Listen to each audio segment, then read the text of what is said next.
Hi, welcome back guys. This is your friend, the fanfiction guy. Back with another fanfiction. This is the first part of What If Deku Was Raised by the Wolves? Now before starting, please give this video a like and subscribe to the channel if you want more videos like this. Now let's get into the fanfic.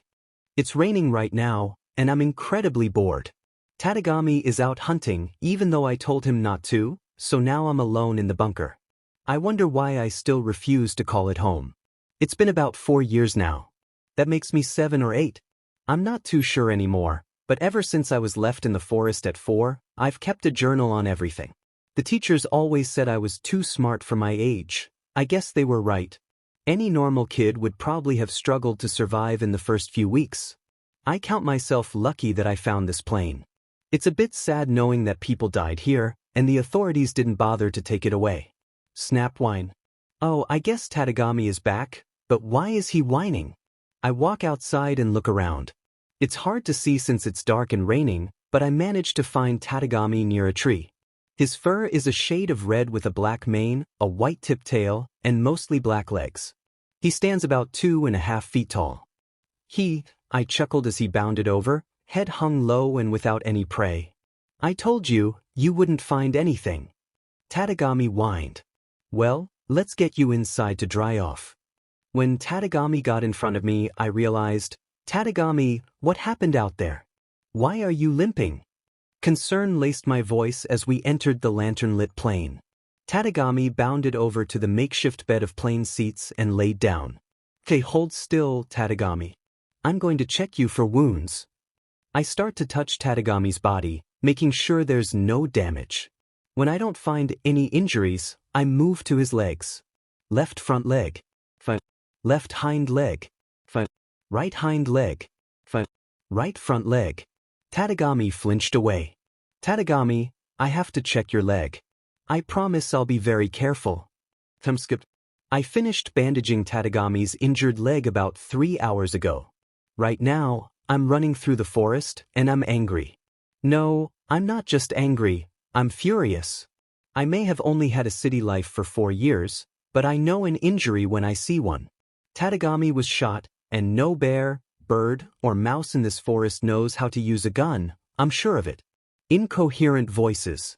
I hear something or someone. I'm getting close. I found them, but I was not prepared to see a group of men wearing hard hats and construction suits. That's a lot of people, too many for me to take on. I doubt I can fight them, so I just watch and listen. A training camp for UA? I reminisce about the dreams Kaken and I had of going there. Kaken. I haven't thought about him in a while. I wonder how he is. In just a few years, he could apply to UA. While Izuku was lost in thought, he had yet to realize that a certain teacher from UA was below, keeping watch. So caught up in his memories, Izuku didn't notice the teacher approaching him silently. Don't think Izuku is foolish for not keeping watch. When he starts to remember his old life, he forgets his surroundings. Izuku is a very tan, somewhat small boy for his age, with a bush of green hair, so he shouldn't have stood out for the teacher to find him. However, the teacher in question is a very well-known man. Aizawa Shoyuta, the underground hero Eraserhead. I'm at the construction site for the USJ, and I can't shake this uneasy feeling. No, it's not just because I didn't bring an umbrella like Hizashi told me to in case it rained. Sir, it's about to rain. You should come with us since we can't work in the rain, one of the younger workers said. One of the workers must have noticed me looking at a peculiar fox because he grabbed a hunting rifle and shot it. My heart ached a bit at that since the fox looked quite cute and soft. If it weren't for the rain, I bet it would be fluffy. A few hours have passed since the fox incident, and the rain has let up a little. I step out of my yellow sleeping bag that Hizashi got me for my birthday last year. The USJ won't be finished until my next batch of problem children arrives. I'm here mostly as a guard in case anything goes wrong. I look up at the surrounding forest and feel a tinge of guilt well up in my chest for all the animals here. But as I look around, I see a strange bush. That bush doesn't match the rest of the foliage. I decide to walk up to it, which takes a bit of effort since I'm walking uphill, but soon enough, I reach the top and search for that unusual bush. When I find Whatever it is, I see a boy mumbling something about Yue. Immediately, I'm on guard. Who's this? Why are they talking about Yue? I wondered. Kaken. Now I was confused. Who is Kaken? And what? In Yue? I decided to speak up. Hey kid, what are you doing here? What happened next surprised me. The boy, who I had started to think of as Bush Boy, suddenly roundhouse kicked me in the side, sending me flying into a nearby tree. Were you the one who hurt Tadagami? Bush Boy asked in a voice that seemed far too serious for someone his age. Cough kid, who is Tadagami? Bush Boy looked at me as if I had just asked the most ridiculous question in the world. I felt irritation rising within me. If Bush Boy didn't answer, I was going to. Tadagami is my friend. Seriously? Bush Boy expected me to know who this Tadagami person was? Tadagami was shot, and only humans can use guns. Okay, I think I understand now. Hey, kid, is Tadagami that tall fox thing? Bush Boy gave me a look filled with pity, frustration, and a hint of disbelief. Tadagami isn't a fox. Erase your head. How did Bush Boy know who I was? Izuku's POV. I was lost in old memories when I heard him. Without thinking, I sent a kick to the man's side, sending him crashing into a tree. I started questioning him about Tadagami until it seemed he at least knew of Tadagami. I quickly shot him a look of mixed emotions when I realized he didn't know the difference between a wolf and a fox, even if they did look quite similar. Don't get distracted.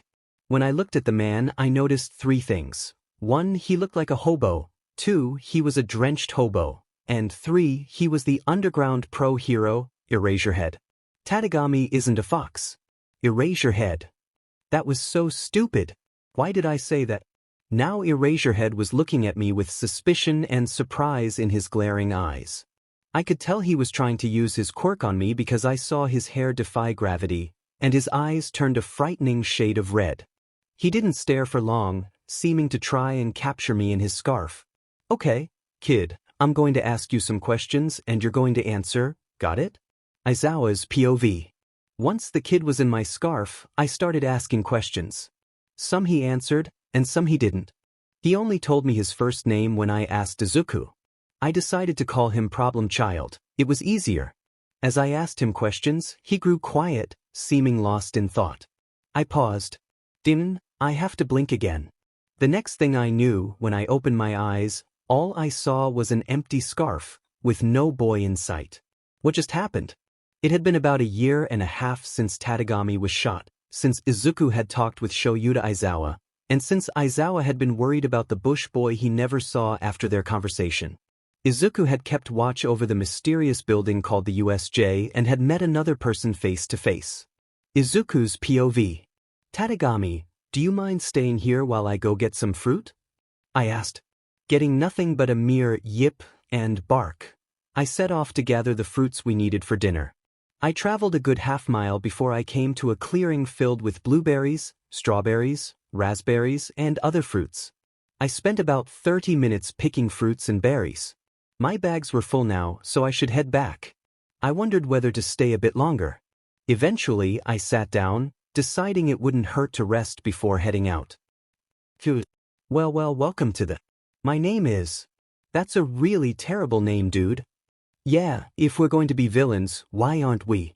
Oh, I know. Why don't we call ourselves the Dramatic Pause, the League of Villains? Yes, okay, fine, we can go with that. Now you all need names. I know you can't use your own, so I'll give you time, and the last one to name themselves will be transported to spy on a building being built for UA.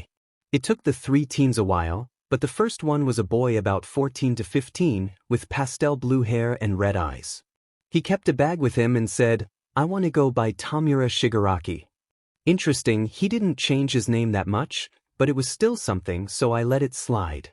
The next one was a girl around 13 with orange-yellow cat-like eyes and pastel yellow hair. She said, Hi, I'll just go by Yoga, hehe.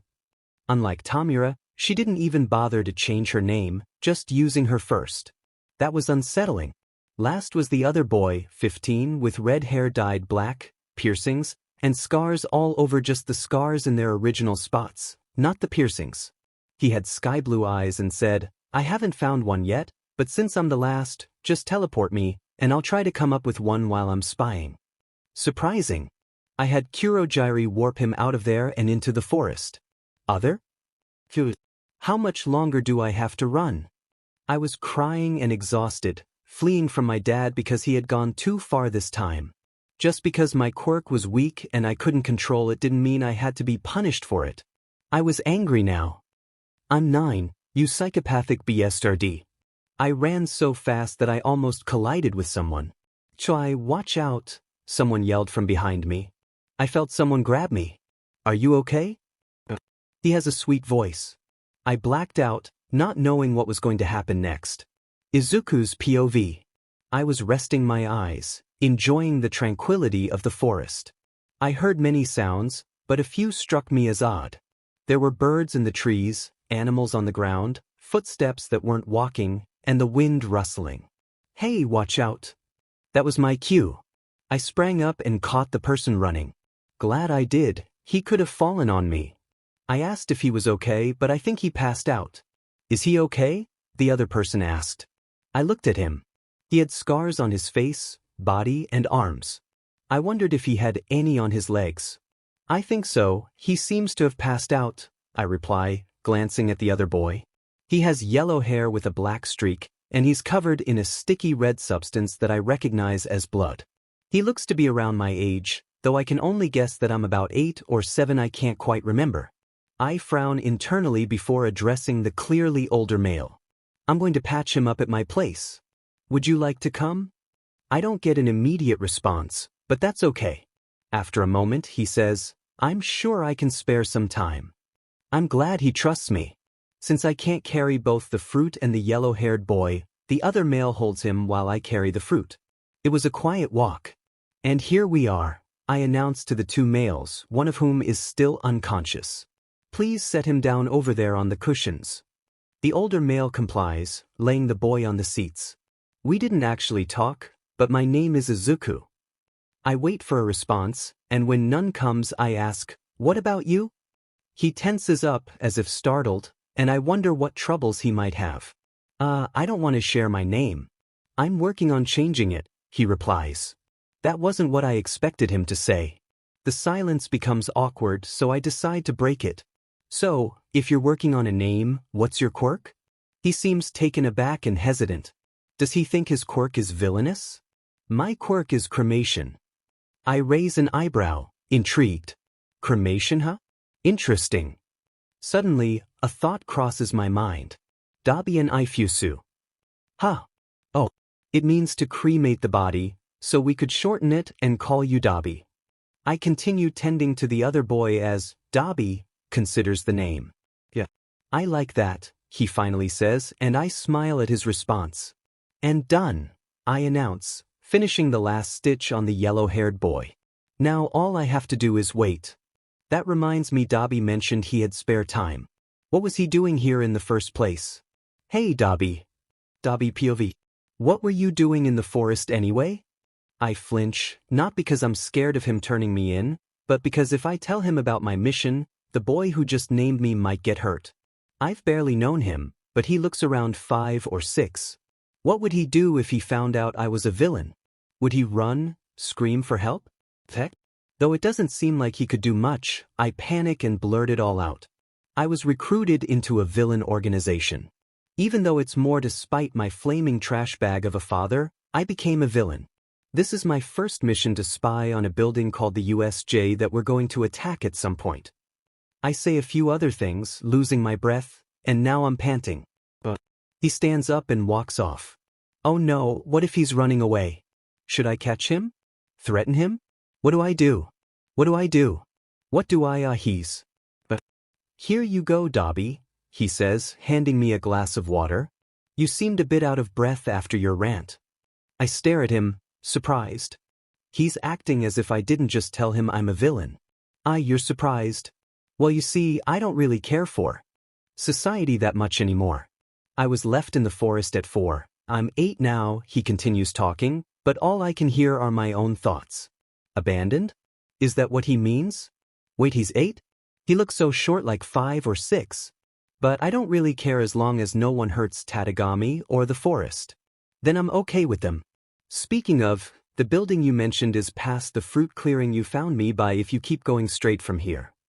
Is he seriously okay with me being a villain? Hey, I'll be coming by every few days or so. Would it be okay if we kept in touch? What am I saying?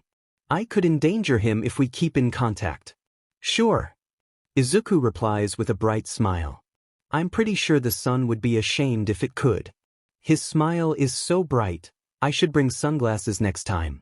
As Izuku walks off to get something, the yellow-haired boy starts to wake up. Hey, I say. Izuku POV.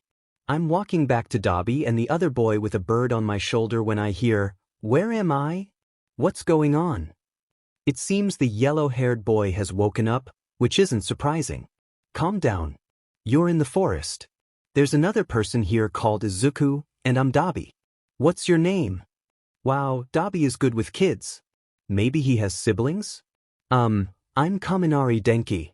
That was surprisingly easy for him to say. Now seems like a good time to introduce myself. Well, hello, Kaminari-kun. It's good to see you awake. I'm Izuku. I noticed your wounds and patched you up. I hope that's all right. I notice him flinch at the mention of his wounds. I wonder why. Isn't it normal to have wounds? Right, hi and thanks for fixing me up, he says, avoiding my gaze. Oh, he's just shy. I give him a reassuring smile. I think I see him go red. I need to go now, Izuku. What's with the bird? Oh, well, this is the only way I can keep in contact. So, take Do, the bird's name, with you when you leave tonight and keep her with you. When you need to send a message, send her out with a note. Kaminari's POV. I woke up to someone talking to me, but I was still a bit out of it. I think I meant to think in my head, but I ended up freaking out and speaking instead. Who are you? Where am I? What's going on? He's talking to me, but I'm only hearing bits and pieces. Dabi. There's Ano. Is that you are in? For T. I start to calm down since I don't look panicked on the outside, a trait I've learned through my experiences. I realize someone else is talking, so I listen in. Aminori-kun, it's good to see you awake. I'm Izuku. He's the other guy then? ND patched you up. I hope that's all right. He's seriously polite, and he looks younger than me. Is that scarred guy his brother? He mentioned my wounds. I'm scared to tell Izuku about my past, so I just say, right, hi and thanks for patching me up. I look down, though I don't know why. Was I scared?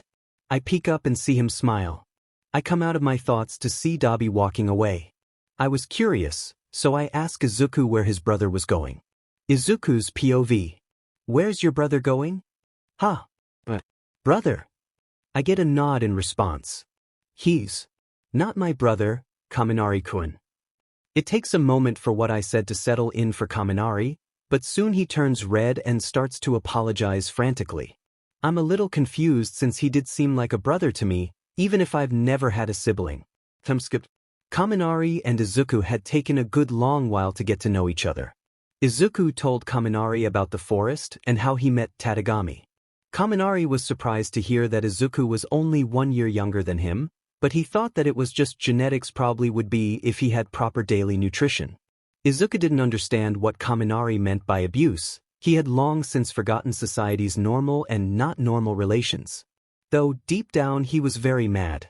He made it a point to have Tadagami around Kaminari for emotional support. It's been several months since Kaminari, Izuku, and Dabi have met. In fact, they've known each other long enough to celebrate each other's birthdays. When Izuku turned 9, Dabi gave him a burner phone and taught him how to use it. Dabi was relieved he didn't have to send messages through birds, as he called it, anymore. But when Izuku received the phone, he tried to smash it on a nearby rock because he didn't know what it was, so Dabi had to stop him. Kaminari wasn't able to get him anything, but Izuku said being friends was just fine and handed him a flower crown. Dabi turned 16, and Kaminari was surprised to hear he was a villain but didn't stop him, knowing he couldn't even if he tried, and out of fear of making Izuku sad at the loss of a friend. Dabi received a flower bracelet from Izuku. Nothing from Kaminari, but that was okay. Since the league was busy that day and he was alone other than Kurogiri, he had gone to the forest to talk with Izuku. Kaminari turned 10 and received another flower crown since the old one was dying. Dabi hadn't gotten him anything, but he didn't really want anything. Not because he was a villain, but simply because Kaminari and Dabi didn't really talk much. They were mostly there for Izuku. He brought them together, a to-be hero, a villain, and himself a boy unknown and forgotten to the world. Well, most of it. It's been 5 years. Dabi is 21, Kaminari is 15, Izuku is 14, and Tadagami is 10. Through these 5 years, all 3 of them had gotten very close. Dabi became close friends with Kaminari and eventually decided to give him a burner phone for contact about information on attacks the League of Villains planned to incorporate. Dabi told Izuku and Kaminari how the man who recruited the current members of the League had died, it wasn't all for one, and that one of the members named Tamura Shigaraki had become the next co-leader. He explained how Tamura was planning on attacking a training camp hosted by UA. Dabi would call both Izuku and Kaminari with the details of the attack to ensure they would be aware and safe, especially since Kaminari was meant to be at the camp the day of the attack, and since Izuku lived in the forest, mostly unknown by outside people, including the League of Villains. Aizawa's POV. Class 1A. Sai, their problem children. I have one who short-circuits every time he overuses his quirk, another who refuses to use his fire, one with anger issues, and a lot more of the sort. I almost had a troublemaker in my class, which would have been a pain. Why did I even accept the job? I work as a pro hero, and I dislike teenagers, who doesn't? Aizawa? I'm walking to class with information about a trip that's going to happen in 3 weeks, combined with Class 1B. I stop walking and remember what happened about 5 years ago. I forgot about that kid. I start walking again, otherwise I'll miss class entirely, not that I would mind. I think about that boy again. I've never seen him since then, so maybe he went home? No, Aizawa, don't be stupid. You can't be that dirty and have a home. I ponder a bit more before I reach my class. I open the door with a sigh. Huh? What did you say, Pikachu? Katsuki. He has anger issues and is like a Pomeranian. I walk in and see Katsuki Bakugu using his quirk in Kaminari's face, with a foot on the seat. Ilda Tenya is doing his weird axe motion with his hands, telling Katsuki to stop, and that this is not very hero-like. I can only wonder what happened to Tensei's little brother for him to be so uptight. Kirishima is in front of Bakugu, using his quirk to look like a moving stone statue. Todoroki and Shinso are in the back, watching with mostly uninterested eyes. Ashido is supposedly taking a video, and Ochako is floating in the air, looking like she might be sick. I use my quirk and was about to speak when I realize Ochako is still floating, so I grab her with my scarf and set her down in her seat.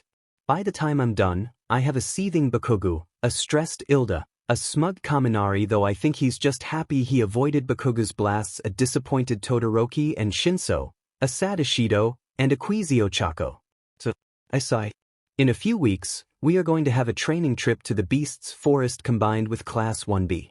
It will be supervised by the Wild Pussycats team. Everyone starts to perk up and whisper among themselves. I will never admit it, but while they are problem children when they're in my class, they are MY problem children. I sigh again at my internal turmoil and lay down in my yellow cocoon. To anyone in the class, it would look like I'm sleeping, but I'm actually observing everyone. Bakugu is sitting in his seat with Kirishima, Shiro, and Ashido talking about the USJ. Todoroki and Shinso are mostly uninterested in any conversation and only respond when spoken to. Kaminari, surprisingly, isn't talking to anyone and is on his phone. Well, that's odd. Besides the fact that he short-circuits when his quirk is overused, he is generally outgoing and loud, but right now he's being not outgoing and loud. He's on his phone, but it seems like he's not playing a game, it looks like he's texting someone. Kaminari's POV. I just got a text on my burner phone from the group. Almost right after Aizawa-sensei told us about the USJ, I already knew about it from Dabi. Right now, he's texting us the details, and it's not good. Dabi, Pikachu Broccoli Boy. Dabi, did you get news of the training trip yet, Pikachu? Pikachu, Yup. Just now. I'm still in class, but the teacher just laid down for a nap even though he's not actually napping. Dabi. Why would your teacher do that? Kaminari. Why would you autocorrect? Anyway, it's just who he is. Dabi. Back on topic. Dabi. The league wants me to set the forest on fire. Broccoli boy. What? Dabi. And he appears. Pikachu. Hey, Izuku. Broccoli boy. What do you mean set my forest on fire? Oh dear God, Izuku, we got you the phone like a year ago, and you still can't type right. I chuckle a bit at Izuku's cuteness. Dabi. Yeah, they want me to set the forest on fire as a distraction. But if one of you can attack me and stop me, that'd be great. Also, we're going to be bringing another Nomu, stronger this time. Kami, you should know from the USJ, the one with shock absorption and regeneration that fought All Might? Well, this one is different. Its arms are weaponized. It still has an exposed brain, so Kami, if you can get on the Nomu and somehow electrocute it with your best, that should put it out. Plus, it'll annoy Handyman, so that's a bonus for me. Pikachu, I can try, but it means that I'll have to not use my quirk at any point before that. Broccoli boy. Well then, I'd have to stop you. Kami electrocutes a big monster fit to fight All Might, and that's that? That's better, Izuku, but I'm pretty sure you just hurt Dabi's elaborate plan and pried down to 1,000 pieces. Dabi. Yes, but it could get difficult. We also want to kidnap someone, but that's not important right now. Seriously? Not important? You guys want to kidnap someone, and you tell me it's not important. I think Dabi's sense of morals is a bit messed up. Dabi. I won't tell you who because I agree with kidnapping them.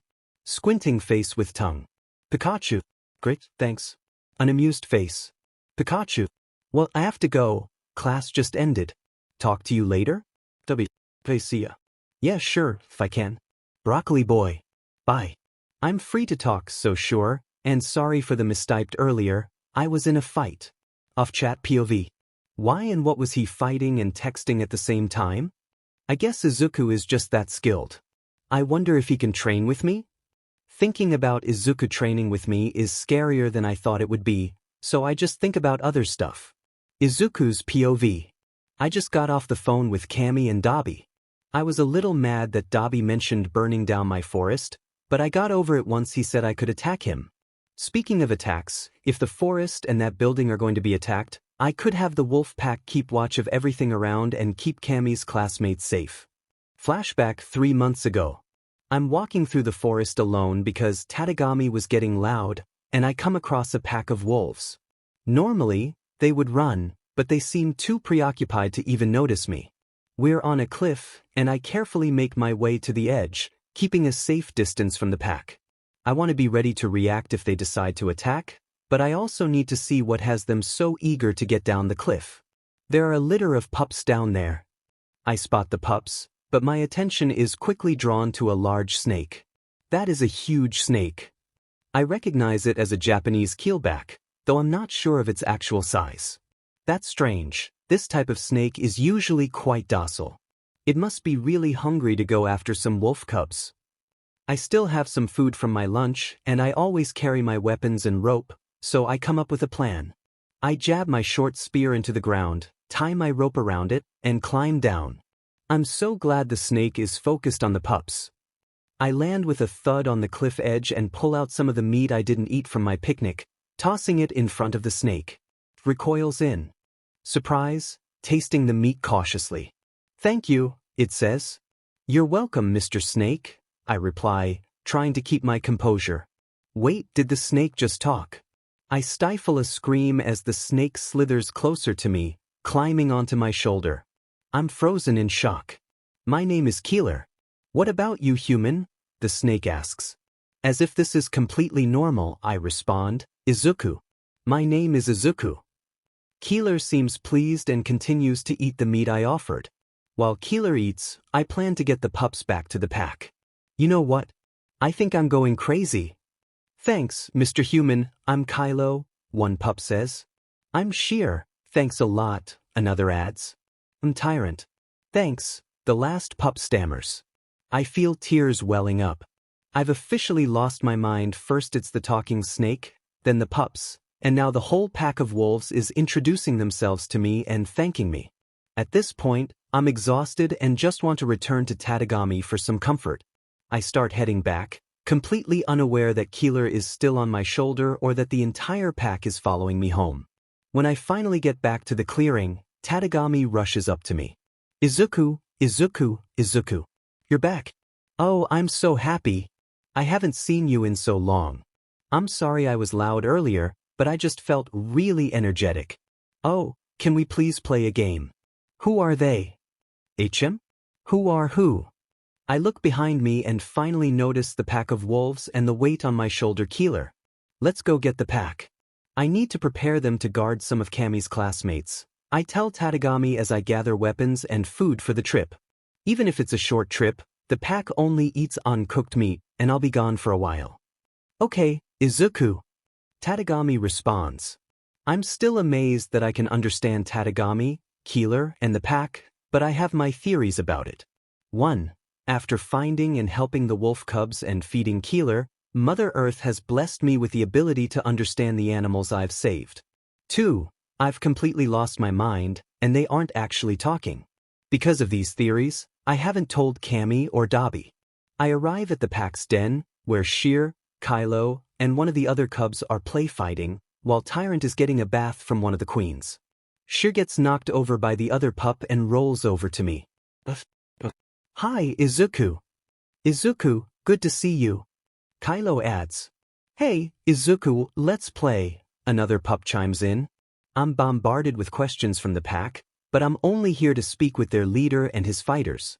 Hey everyone, I'm here to talk to Anomine.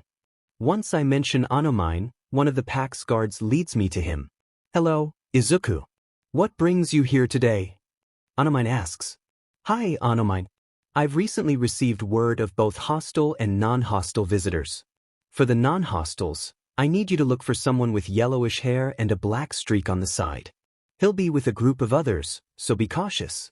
As for the hostiles, there will be one with purple scars on his face and body. I'll handle him, so you need to stay away. Izuku, give me until the afternoon to think it over.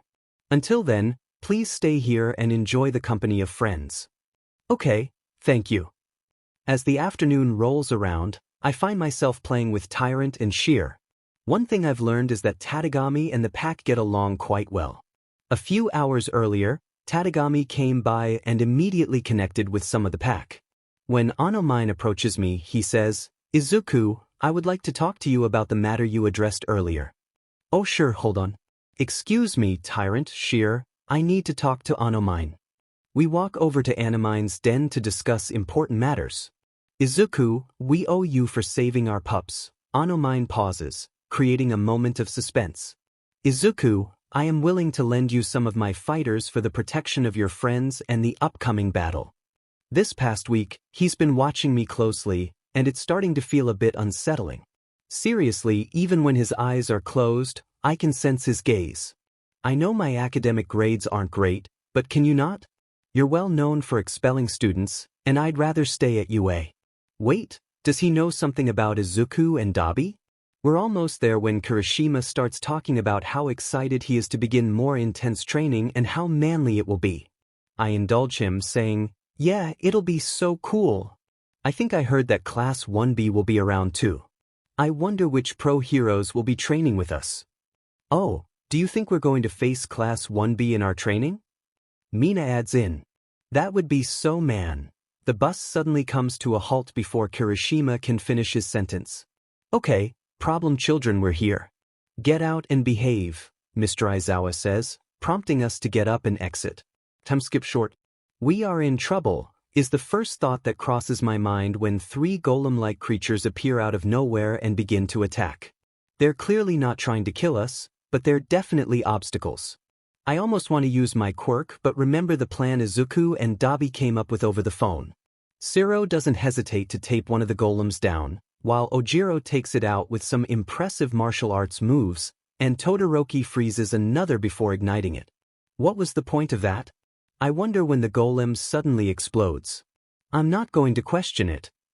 Jiraiya manages to do something to the 3rd golem, but I'm too concerned with the 5 pairs of eyes peering at us from the bushes.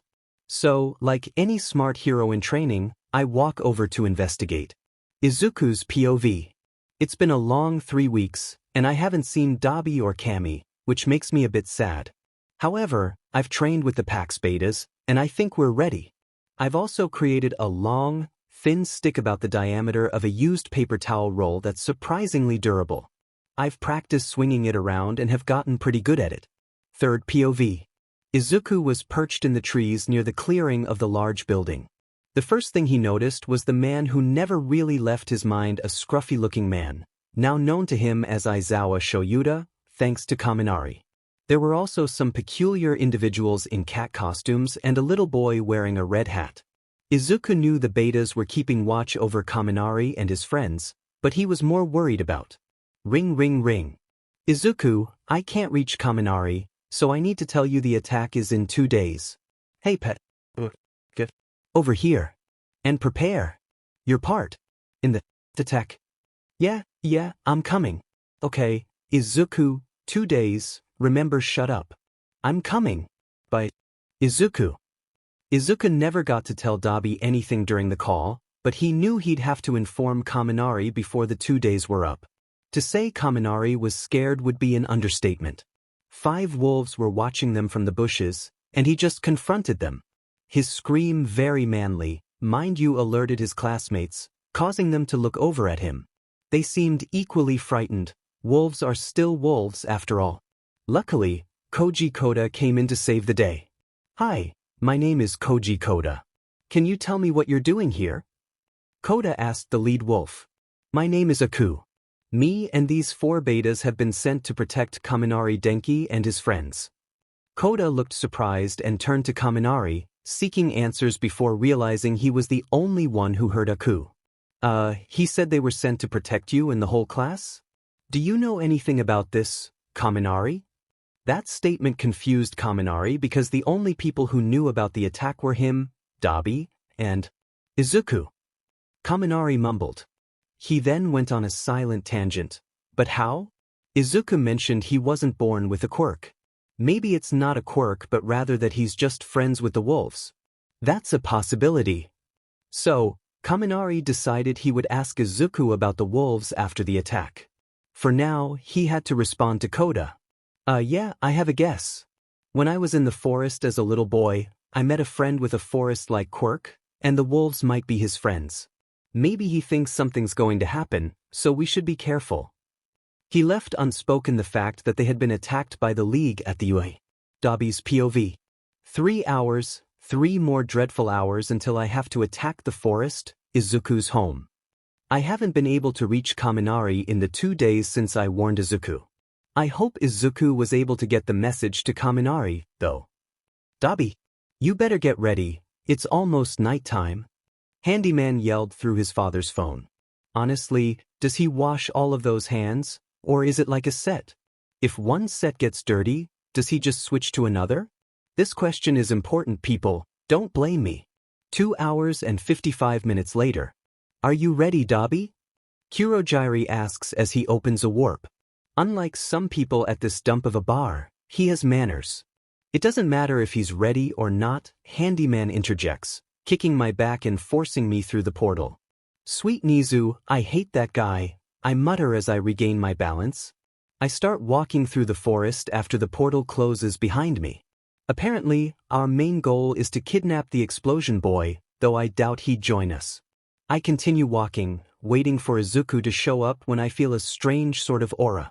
I take a defensive stance, unsure of who's approaching, but then I hear, Hey Dabi, I didn't know when to expect you, but here you are.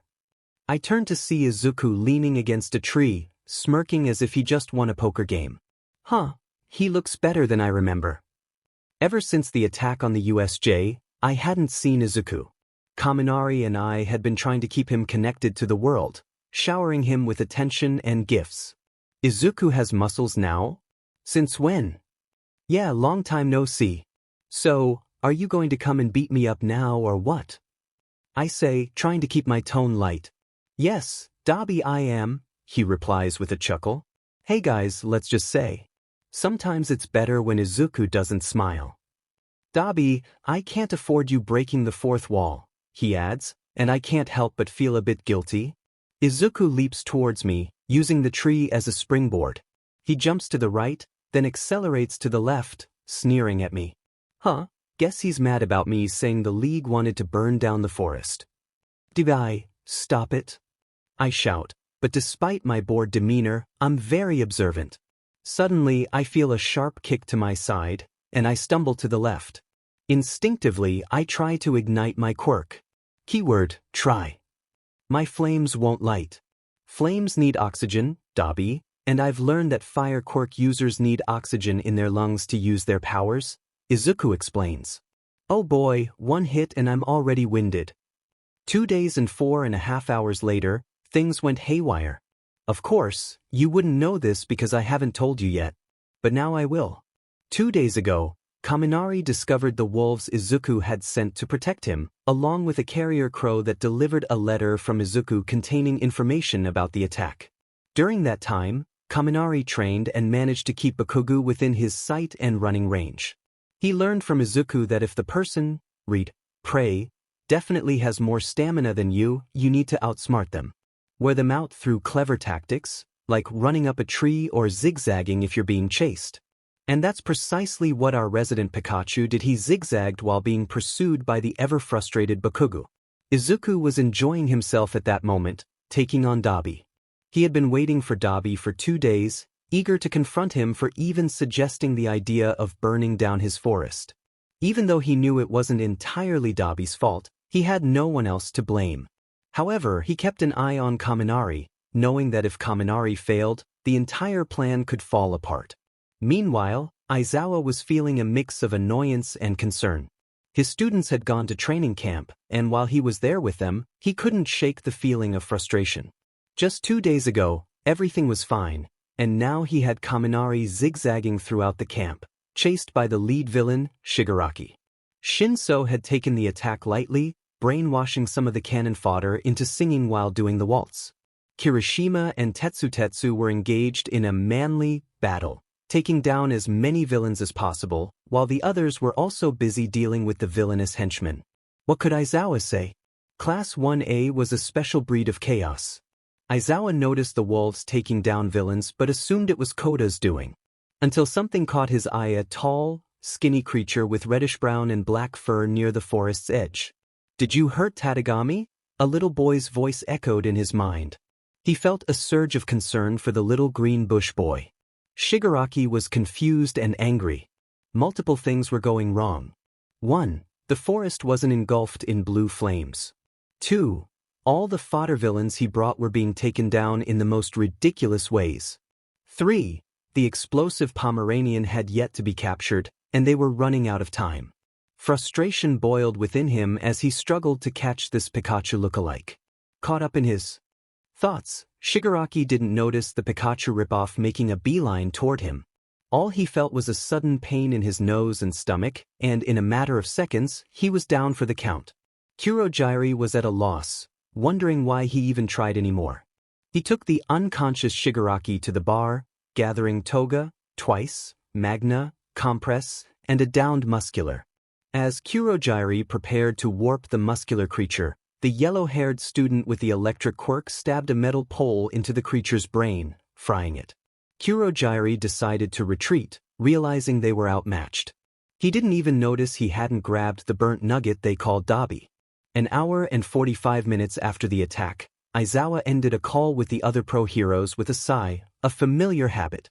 He walked over to the 2 classes of students. All right, everyone, listen up. There's a traffic jam on the main road, so we'll have to stay here until further notice. All of you need to stay inside until they get here, he instructed, adding as an afterthought, no exceptions. As Aizawa caught sight of the creature, he faintly recalled it being Tadagami. He knew he had to go into the forest to find that boy. When they first met, he had given chase but quickly lost him in a large clearing. Now, Aizawa was determined to find the little bush boy. Just as he was about to leave for the forest, he was stopped by some of the students. Be careful, Aizawa-sensei, someone called out as he placed his hand on the door. If Aizawa smiled at the concern, that was just for him to know. Hopping through the trees, Aizawa searched for any sign of the little bush boy. He understood that looking from above, where the boy's green hair blended almost perfectly with the forest floor, wasn't the best idea, but he pressed on. After a good hour and a half, Aizawa found himself near the back of the camp's building in the forest. As he passed a large tree, he caught a glimpse of purple and black. He stopped behind the tree and peered out, careful not to alert whatever was in the small clearing. Aizawa noticed two figures. Kaminari's POV. It had been a couple of hours since the attack, and I hadn't heard anything from either Izuku or Dabi. I was a bit concerned, but we had agreed that if someone was attacked, the attackers would contact the victim first. It had been about 2 hours since Aizawa-sensei left. He hadn't mentioned where he was going or why, so I assumed he was just checking the area for any remaining villains. The other heroes who were with us also went out, claiming they were going to help with the traffic jam. I was starting to get hungry, so I headed to the kitchen. When I arrived, I saw Kirishima and Bakugo. "Hey, Kirishima, Bakugo." I announced my presence. Kirishima greeted me with, "Hey bro," but all I got from Bakugo was a click of his tongue and dunce face. I reached for a granola bar and some snacks from the cupboard when I heard a commotion from the main room. Bakugo stomped off, muttering under his breath, while Kirishima and I followed behind, careful not to upset the spiky blonde even more. As we entered the living room, I saw a crowd of Class A and B standing in a circle, with Aizawa in the middle. "Okay, everyone back off," Aizawa shouted over the crowd of rowdy students as they began to quiet down and disperse. Finally, I could see what had caused the uproar. Izuku's POV. I heard loud noises clear but fuzzy, like cotton was stuffed in my ears. "Wake up," someone yelled nearby, and the other voices began to fade. I heard footsteps approaching. They weren't on grass or metal, so I realized I wasn't in the forest where I had passed out, nor was I on the plain. Should I open my eyes? I wondered. Meh, what's the worst that could happen? Slowly, I opened my eyes to find both familiar and unfamiliar sights. "Oh, hey, Kaminari," I said with a smile. "Hey, Izuku," Kaminari replied, his tone sounding defeated. Not knowing what had happened on his side of the fight, I decided to ask, "So, Kaminari, did our plan work?" I noticed his lips tighten in pain and anguish. "What?" I turned to my left and saw Dabi tied up and unconscious. So if it wasn't Dabi who said that then? I looked up to see a vaguely familiar man who looked a bit disheveled. Wait a minute. Oh, that's the same guy I kicked in the torso. I hope he healed quickly from that. Oh, this is awkward. Bakugo's POV. Shitty Hair and I were in the kitchen. He seemed really shaken up after the attack. He wanted comfort, and something inside me reminded me of someone from my childhood, but I just couldn't place it. I was about to blow up at him, but a small voice in my head told me not to, so I held back. To be honest, I was pretty shaken up too and needed some comfort, but I wasn't going to let anyone see how my hands trembled at my sides or how I flinched at sudden movements. This attack had really gotten to me. During it, there had been a monstrous green creature with multiple arms and chainsaws for hands. Thankfully, I won't tell him this ever, but Dunce's face managed to fry its brain. Anyway, Shitty Hair and I were in the kitchen because he wanted food and comfort, but no one else would go with him. The others had decided to huddle together, both classes A and B. It was safe to say everyone was scared Class B more than A, but still pretty shaken. Just as I was about to offer some comfort to Shitty Hair, Dunce's face walked in. I was a little annoyed. He interrupted our comfort session. After saying my hello, I was about to get back to comforting Kirishima when the others in the other room started making a commotion. After Dunce's face headed off, Kirishima followed him, and with no one left to comfort, I begrudgingly followed after them. Kaminari's POV. With Izuku now awake and Dabi still unconscious, I turned to our teacher, who had just overheard Izuku's question. Now I was being glared at by a rather intimidating-looking man, while Izuku looked back and forth between us with a confused expression. "Great, Izuku, you just got me in trouble." Suddenly, realization dawned on Izuku, and his face mirrored the shocked expression that almost made me laugh, but now was not the time for that. Aizawa broke off our staring contest and focused on speaking instead. "What's the meaning of this, Denki?" Aizawa demanded. Surprisingly, Izuku took the lead in answering. Hey, shouldn't we talk somewhere else? Izuku asks, seemingly oblivious to Aizawa's eye twitch. Also, could you get the blonde one to stop staring at me? Izuku's voice drops to a meek tone as he tries to make himself smaller, a habit he can't seem to shake along with his muttering. Wait, blonde one? I turn around to find Bakugu and Kirishima behind me, both staring at Izuku and Dabi. Bakugu, Kirishima, go to the others. With that, the two walk off, leaving me with an irritated, stone-faced teacher, a friend who's a villain, and the anomaly known as Izuku. Following Izuku's suggestion, we head to a private room, more like an office. After placing Dabi on the sofa, Aizawa begins to ask questions. Questions like, are you associating with the League of Villains? And, how do you know him? Believe me, that's actually what Aizawa said. He really called him him. After a few minutes of questioning, Aizawa doesn't seem convinced. A short stay here was ordered before he left the room. Once I can no longer hear Aizawa, I turn to Izuku, who is sitting on the floor next to Dabi. You could have helped me out, you know, I say. I'm good. I've already met him once. It didn't go well, Izuku replies. Wait, seriously? That's surprised. He had met my teacher before and didn't tell me. Then again, he probably didn't know he was my teacher. Tadagami got shot one day while he was checking around here, so when I came by, he found me and surprised me. I ended up roundhouse kicking him, asked a couple of questions about what happened to Tadagami, and then left. I blanked. Izuku, precious little literally little Izuku, roundhouse kicked a grown man who was not only a hero course teacher but also a hero himself. Remind me never to make Izuku mad. So, what happened to Dabi? I decide to change the subject. Oh, him? Well, he messaged us about the plan, but his part was to burn the forest, and we compromised to fight each other, Izuku says with a sickly sweet smile, his words laced with venom. The fact that Dabi is still out is surprising since he had been the one to train us sometimes. Flashback. You need training, says a scowling, arms crossed Dabi. Izuku and Kaminari look at him, then at each other, and seem to come to a wordless agreement. They get up and they run like their lives depend on it, probably because they do. They had seen the scarred man training in the forest on multiple occasions and knew they wouldn't be able to catch up to him. Flashback. And it took 3 months for Izuku and me to get used to the training regimen. After 3 months, we began to fight each other without our quirks most of the time. Out of the 3 of us, Izuku was best suited for the quirkless training. He didn't know what it was like to have to deflect a surprise attack without his quirk.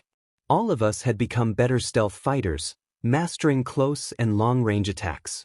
Even though Izuku doesn't have a quirk, he still managed to help Dabi and me evolve or enhance our quirks. Dabi could use his flames like a needle-thin stream, with the pressure of a blowtorch. He could shoot off needle-like fires that would spread on impact. He learned he could retract the flames he cast, but that would cause him to overheat and pass out, so he didn't use it often. I could now control my electricity so I didn't short-circuit. I could send out a single bolt and, okay, you too, Aizawa says as he walks in with, Shinso. I really like Shinso. I never told my friends, but they assumed. And now Aizawa seems to think I'm in contact with villains. What did he tell Shinso? Kaminari, please tell me the truth, and I won't have to use Shinso for answers, Aizawa demands, though it sounds more like pleading. I'm not part of the league, but I do know Dabi is in the league, I say truthfully. I know that when under Shinso's control, you can lie unless commanded not to.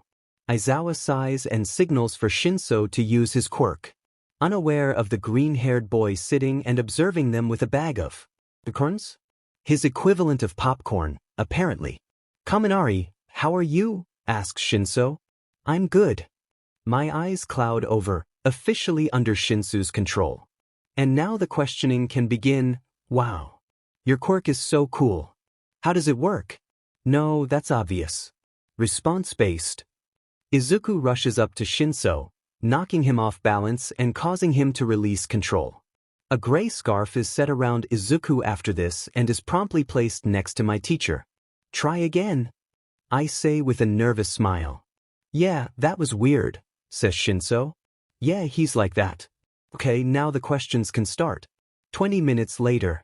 So what are we going to do with Dabi? Aizawa says, putting air quotes around Dabi. I don't know what you're going to do with him, but can I go now? Izuku interjects. He had been fidgeting this whole time. I guess he really didn't like being in the same room as Aizawa. No. You are staying with us. I can't risk any unknown variables right after an attack, says Aizawa, though I feel that's not the actual reason. Izuku mumbles something about it being unfair, but responds with, fine, then can I at least have my family here? While he poses his response as a question, even I can hear the underlying demand. I look at Aizawa, and he seems to be considering possible outcomes. After a few minutes, he allows it. However, you will stay in my line of sight. I will accompany you home. That is Aizawa's condition. That's stupid. Izuku retorts, but after a moment he says, fine. Kaminari, go get Shinso and Minoma. Without waiting for a response from him, I headed toward the back exit, hearing the soft padding of footsteps behind me. I knew the bush boy was following. After a few minutes in the forest, he turned to me and started talking. Sorry about when we first met. He trailed off, continuing to walk. It took me a moment to recall what he was referring to, and a memory rushed to my mind. Subconsciously, my hand reached to my side. Oh right, by the way, how did you learn that? I asked. The boy gave me a questioning glance, seeming unsure of what I meant. That kick you gave me, I clarified, probably sounding harsher than I intended. He didn't seem affected though and replied, well, I never learned from anywhere, it was more of a reflex than anything. By now, we had entered a spacious area in the forest where fruit trees grew and a small, clear pebbled river ran through the clearing. The river looks handmade. Did he do this? I wondered. It seemed the boy had lived here for a long time if that were the case. He stopped and looked around. Oh no. You didn't get lost, did you? I asked, concerned we wouldn't be able to leave as easily as we entered. He stopped and looked at me with a face that seemed to say, do you always ask silly questions like that? But he replied, no, we aren't lost. Holding out his arm, a snake glided from one of the branches of a tree to his arm, slithering up to wrap around his neck. Gesturing for us to continue, the bush boy walked past the small river and deeper into the forest. After about 38 minutes, a creature I recognized as a maned wolf appeared, and the boy greeted it. Hello, Tadagami. How was your patrol? The wolf responded with a low growl bark, and the bush boy smiled happily at the reply. We enjoyed a comfortable silence for a few minutes, but it quickly became awkward for me. So, how old are you? I asked to break the tension. He glanced at me with a questioning look but didn't stop walking as he answered, I'm Y. I'll admit that caught me off guard. He looked so small that I was sure he was at least a year or two younger. Anyway, on to the next question. No reason. What's your name? I forgot. I mumbled the last part, not wanting him to know that I might have forgotten. Izuku, came his reply. Short and simple, just like him. Just as I was about to ask the next question, he stopped, looked at me, and said, we're here. What I thought would be a cottage turned out to be a crashed plane. The right wing was broken from colliding with a tall tree, tilting slightly to the left as if the pilot had tried to avoid it. The nose of the plane was buried in a mound of dirt, with the tail pointing skyward. The left wing must have created a crevice in the earth, which Izuku had lined with clean stones, creating a small electricity-producing water system. The water recycled flawlessly without any technology. Underneath the right wing was a door in the tree. Izuku walked over to the tree, waving me to follow him. Inside, I could see there was a space between two canopies hiding a small treehouse. Sit here, I'll go get my stuff, said Izuku. He walked off to what I assumed was his room, leaving me alone. I began to look around the house. It seemed to be built sturdily, with a fluffy blue and black carpet on the floor. The furniture appeared to be carved, consisting of 3 chairs, a table, and a hole in the outer wall for a glassless window. The couch seemed to be made from the seats of the plane, stitched together and stuffed with something. The walls were just a thick layer of the tree, providing insulation. A fluffy animal skin lay in the corner, occupied by Tadagami, while the snake had slithered off elsewhere, leaving me to wait for Izuku. "I'm ready, we can leave now," Izuku said, entering the room with a small bag made of an unknown fiber. It had been quite a few minutes, and I had gotten relatively comfortable, so it was a bit disappointing. But instead I responded, "Right, let's get going then." Kaminari's POV. It had been almost an hour and 45 minutes since Izuku and Aizawa left. Dabi had woken up around the 40-minute mark, but when he saw me, Shinso, and Monoma, he lay back down and went to sleep. The JRK betrayed me. We spent the moments after that in uncomfortable silence until Monoma decided to speak up.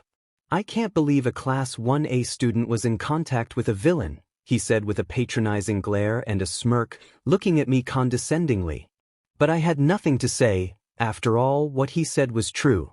I had been in contact with Dabi, but it wasn't for traitorous reasons.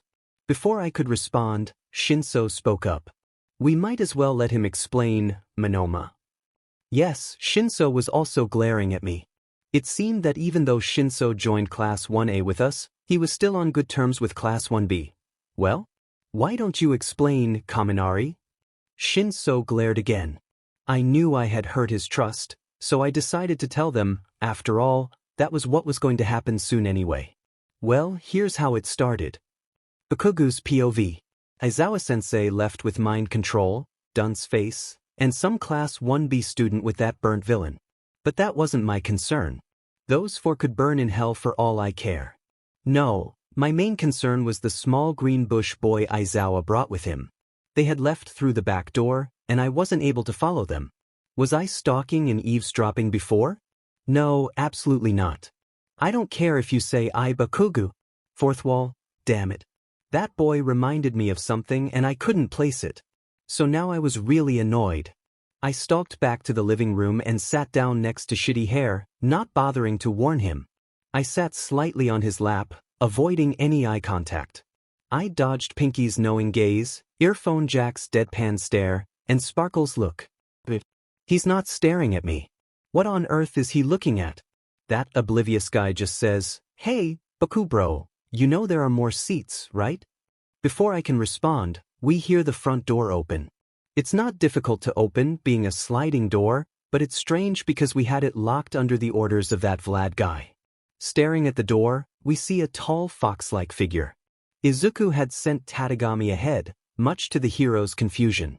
When Aizawa asked why, he received only a blank stare for a minute before Izuku continued on without saying anything. Izuku thought the hero wasn't very observant if he didn't notice that he had put the smaller yet somewhat heavy bags on Tadagami, allowing both of them to conserve energy since the wolf could carry more weight than the two of them combined and still remain agile. They passed the fruit garden, an open space in the forest, and were almost back out of the woods and into the training camp's property line. With nothing much to discuss, the two walked in comfortable silence. With some of the more unsavory characters, the scene played out like this. "You lost him?" It was an eventful evening. I didn't realize I didn't have him. "How did you not know you didn't have him?" The mist flinches. "Everyone almost got caught. I know he was important, but you wouldn't want to lose everyone on this team, right?" The mist replies, trying to appease the man. There is no immediate response. The man is deep in thought. "Very well then, I'll contact my insider for any news on Dabi." "What the?" A collective gasp echoed among the group of teens as a tall, fox-like creature entered the living room. It stood in the center of the room, and the previously unnoticed bags slipped off its back. Silence enveloped the space, everyone frozen in place. Suddenly, the lanky creature approached Kuda and lay down beside him. All eyes shifted to the animal-specific quirk user, eyebrows raised. Kuda merely shrugged, equally puzzled by the creature's presence. In a nearby room, four friends were engaged in a heated game of Uno, with three of them ready to pounce on the fourth. "Go fish," shouted the yellow-haired one. "It's not go fish. It's Uno, you clueless preteen," yelled a slightly older male with purple scars. The other three players struggled to contain their laughter, tears forming in their eyes. The yellow-haired player shrugged off the insults and played his card. Fine then, I'm out, he said, laying down a yellow reverse card just to tease the older player. This meant the scarred player had to skip his turn, passing it to the pale, nervous-looking boy. He placed down a yellow draw too, ending his turn. The purple-haired player groaned, staring at the pile of cards in his hand, clearly frustrated. It was evident he had never played before. Overall, the purple-haired boy was not a fan of Uno. Just as the scarred player was about to make his move, the winner of the game announced, "I'm going to grab some more snacks. Anyone want anything?" Receiving only headshakes in response, he exited the room, heading for the kitchen. Meanwhile, under the beautiful starry night, two figures approached a large building, soon to be joined by a third.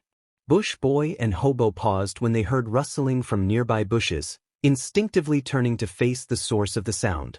"Ano mine," Bush Boy called out, rushing over to the black-furred wolf. He winced as he felt the blood soaking into the wolf's coat. "Ano mine, are you okay?" he asked. The wolf whimpered and made soft sounds, and Bush Boy seemed reassured by this. Hobo thought he should ask about Bush Boy's quirk later, as he had yet to do so. The wolf remained still, while Bush Boy stood up, staring intently at a distant cliff. Before Aizawa could inquire about the situation, Izuku dashed toward the cliff. Upon reaching a flat area, they both stared in shock at the scene before them. A large group of betas lay sprawled on the ground, alongside a giant man who appeared to have been attacked by wolves. Aizawa recognized the unconscious man as Muscular, a villain who had recently escaped from prison. Izuku approached the wolves, checking for any signs of life. He began to gather the deceased wolves into a pile for burial later. As he did so, he noticed a partially collapsed cave nearby. Walking to the other side of the cave, he spotted a boy with short black hair and a red cap adorned with yellow horns. Following Izuku, Aizawa recognized the boy as Kota, the child the wild pussycats had brought along as their ward. "Aizawa," Izuku said, drawing Aizawa's attention. "He's bleeding. But he's alive. Do you know him?" Aizawa suppressed his surprise. How did Izuku know he was familiar with Kota? "Yes, I know him." "How did you know?" he asked. Izuku remained silent, examining Kota for any serious injuries. Satisfied with his assessment, Izuku picked up Kota and headed back toward the large building. Meanwhile, Kaminari was in the kitchen grabbing chips, cookies baked by Sato, and Pocky sticks when a loud commotion erupted from the common room. Thinking it was just the usual chaos, he returned to his seat. After settling down, Shinso asked, "What was that noise outside?" Kaminari shrugged and began munching on his snacks. "What the heck?" yelled Bakugo and several other easily agitated UA students. They had been trying various tactics to retrieve the creature they had learned from Kuda was a maned wolf, an unusual sight in Japan. Some strategies involved offering food as a distraction, while others attempted to surround the wolf. They had even considered having Kuda talk to the wolf, but none of their plans were working. Just then, the wolf let out a loud, strange, and unique howl bark, causing everyone nearby to drop to their knees and cover their ears. This commotion drew the attention of the four in the other room, who rushed in to see what was happening. Cliffhanger. The four boys had been peacefully enjoying a new game of shogi when a loud, deep sound suddenly echoed from outside the office. Kaminari and Dabi exchanged glances, instantly recognizing the noise. They quickly shuffled out of their seats and rushed toward the common room, leaving behind two confused and startled UA students. As they burst into the common room, Dabi and Kaminari were met with a peculiar sight that would linger in their minds for a long time. Most of the students were either hugging each other for comfort or, like Tetsu, standing protectively in front of everyone, using his quirk even though the fox-like creature was simply sitting still. However, the most unexpected sight was Bakugo clinging to Kirishima like a koala, while Kota sat in a corner, curled up and drawing circles on the ground, mumbling about something that seemed unimportant. Shortly after, Shinso and Monoma sprinted in, both trying to process the strange scene before them, their confusion evident. Shinso voiced his bewilderment, "What on earth?" and Monoma nodded in agreement, speechless. After the initial shock, Dabi approached the wolf he knew as Tadagami. "What's with the bags, Tater?" he asked, using a playful nickname he had come up with when Kaminari had brought tater tots as a snack. And what are you doing here without Izuku? At this point, most of the students were curiously eyeing the villain, wondering if the wolf belonged to the league. If that were the case, who was Izuku? No one in the league seemed to go by that name. Koda, still in the corner, glanced over his shoulder, hoping that since the guy seemed to know him, he might talk to him. Hey, Burnt, Izuku's on his way. He went back to the metal place for some things, Koda said, surprised that the villain was talking to him. Despite the tension, he felt a pang of sadness. It was uncommon for creatures not to respond to him. His quirk had a calming effect that usually made animals more willing to listen. Izuku, Aizawa, and Kota, who was still unconscious, finally arrived at the training camp's main building, slightly out of breath. They had heard Tadagami's howl bark from a distance and had sprinted the rest of the way. Once they reached the front of the building, they stepped inside. What they saw was unexpected, but they didn't question it. Aizawa glided over to the couch to set down Kota, while Izuku approached Tadagami and gently patted his head, a silent thank you for carrying his bags. He then turned to Dabi.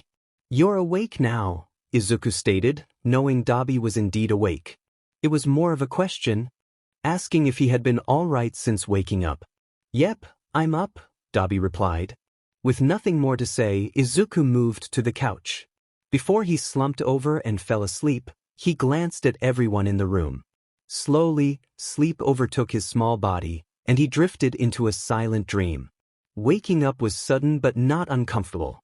However, finding himself in a pure white room with bright lights and strange beeping machines, wires connected to him, was confusing. He tried to look around, but a curtain blocked most of his view.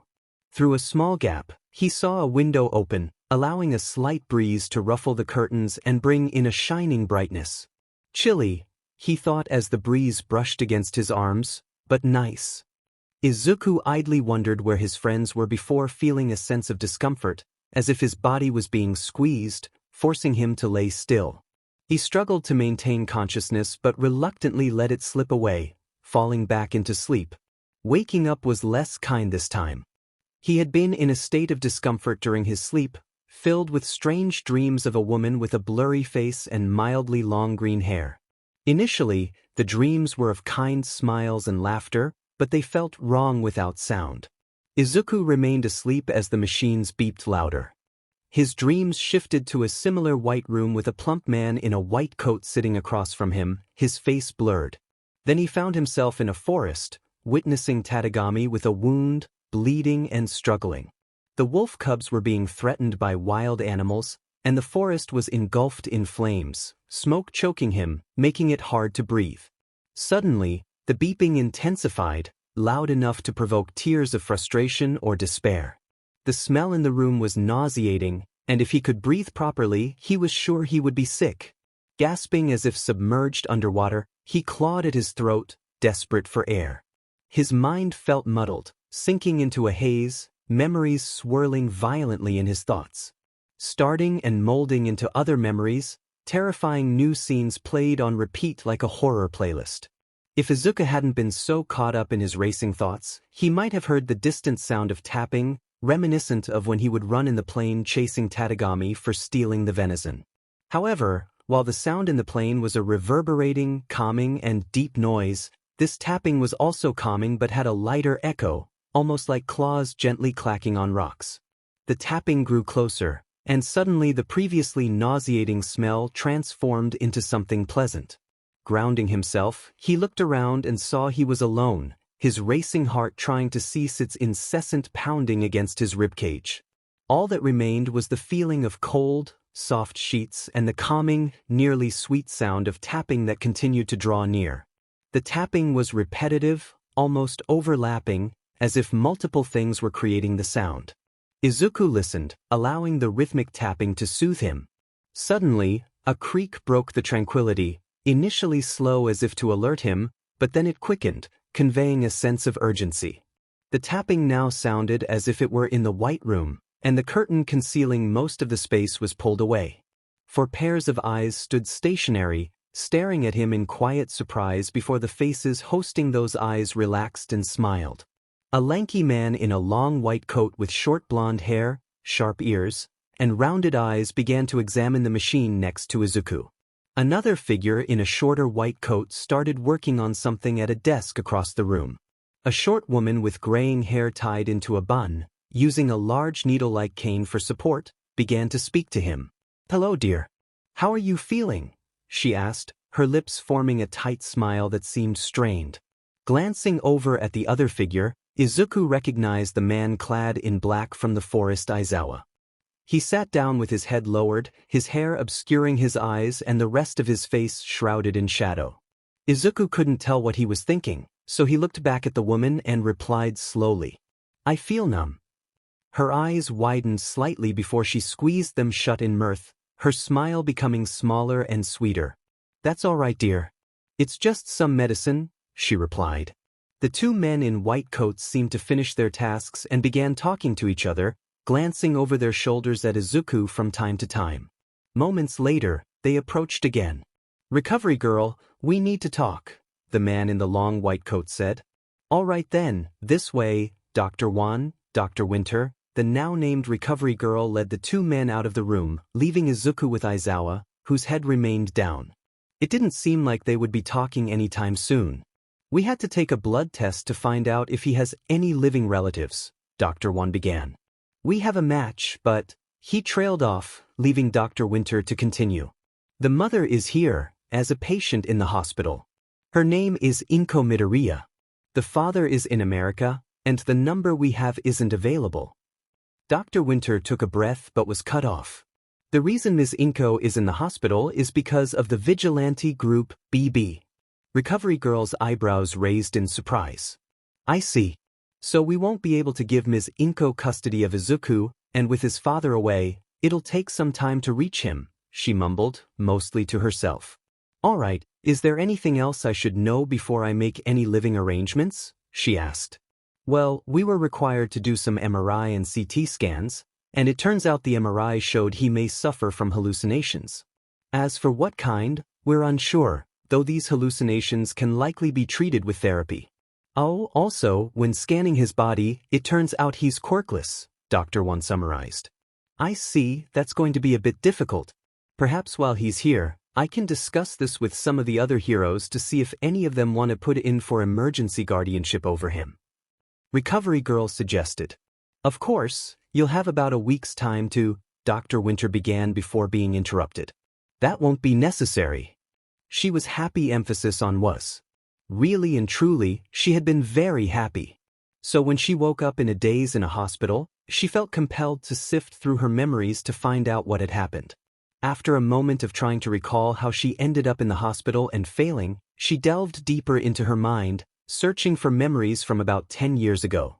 She tried to stop them, really she did not out of regret or guilt for what she had done, but because she didn't think she could handle the utter disappointment and rage she had felt at that time. She wanted to be happy. She wasn't angry or disappointed at herself that much. Rather, she felt that way toward the small thing that had sat next to her. Despite her silent pleas, she could hear the doctor's words ringing in her ears. "Sorry, kid, it's not gonna happen." In her memory, she was confused until the doctor explained, "You see, with the development of quirks, research shows that those who are quirkless have been prone to 2 joints in their pinky toe. As you can see here," he pointed to an X-ray of Izuku's foot, "he has 2 joints in his pinky toe.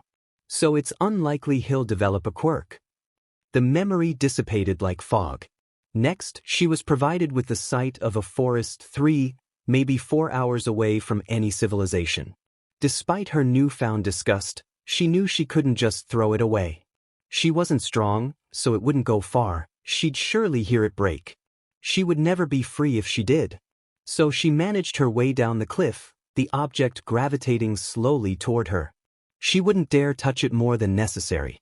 Instead, she removed her quirk from it, allowing it to fall not so gently onto the ground. It was fine, though, it didn't wake up. She would have left then and there, but she knew it would try to come back.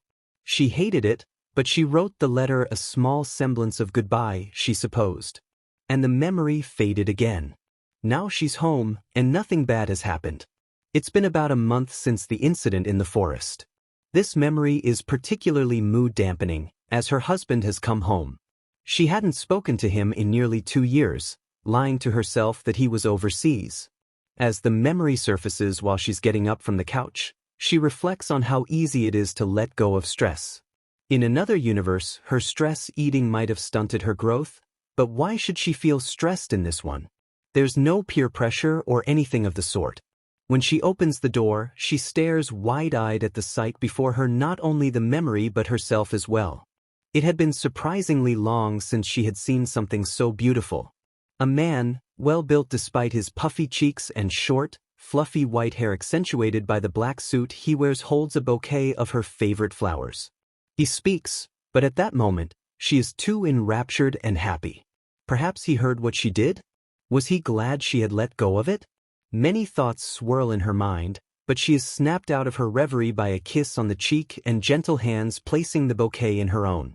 She leads him to the living room to talk, and after a moment of silence, he asks, "Dear, how is our son?"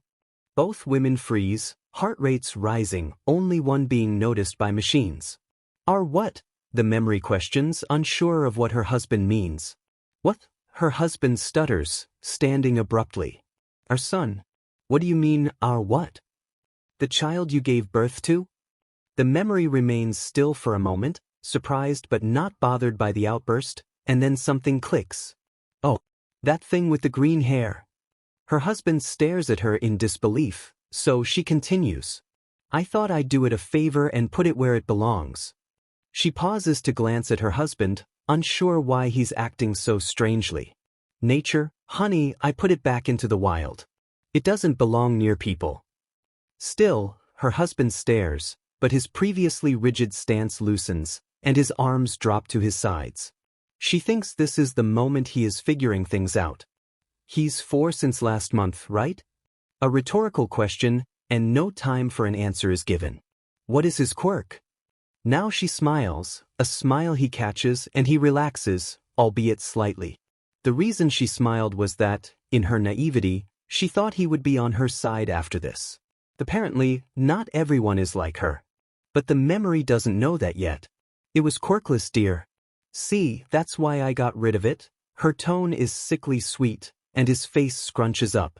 Many harsh words are exchanged after that sentence, followed by a furious ex-husband storming out of the apartment, leaving a sad ex-wife behind. And the memory fades once again. A few years have passed, and she's all right now, not happy, just all right. In a new memory, she walks along the sidewalk, trying to move on. However, a blast some ways ahead stops her in her tracks. The memory moves toward the source of the blast. She's quite fit still, despite the loss of her uncomprehending ex-husband. The memory blurs but doesn't transition to the next. It only becomes clear again once she reaches the area where the blasts occurred, and she sees. Memory her shrieks the name of the child she knows all too well, the son of her ex-friend. This friend had previously demanded she stay away from her family after she had told her about getting rid of it. However, she didn't listen and kept in contact with her son. She became proud of the boy, seeing him as her own. So she did the only thing a mother in her situation could do. She used her quirk, pulling small bits of the slime-like muck off the boy. However, in the process, the slime shifted the boy toward her. He had been too caught up in resisting to notice it was help, not realizing the villain had already fired off his own quirk. The blast caused her harm, and from that moment, the memory blanks, only resurfacing when what she assumes is the next memory, but isn't. She finds herself in a police station. From the boy's blast, she suffered damage to her eyes, not completely blinding her, but enough to hinder her daily life. The boy's mother found out about her reaching out to him and placed a restraining order against her. The consequences were unpleasant. She ended up serving time for around 19 months due to public quirk usage. "I was trying to save my son." Attempted assault. "You can't place a restraining order on me. He's my son." And manipulation. It was confirmed by the boy that she had manipulated him into thinking things about those with bad, weak, or no quirks. He willingly signed up for therapy and anger management, though the anger management didn't help much. As the cell door slams, the memory fades. This is now.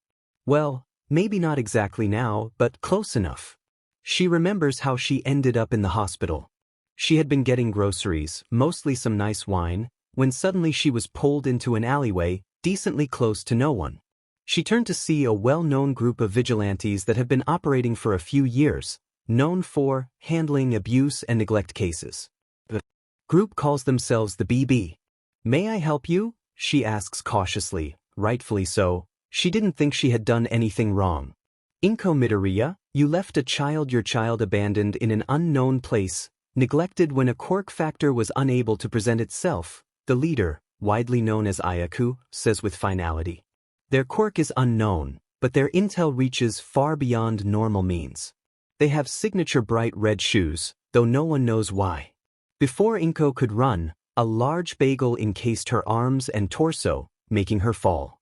"Geez, slow down, lady, or my bagel might burn you," Bagel, the capture guard of the group, quips.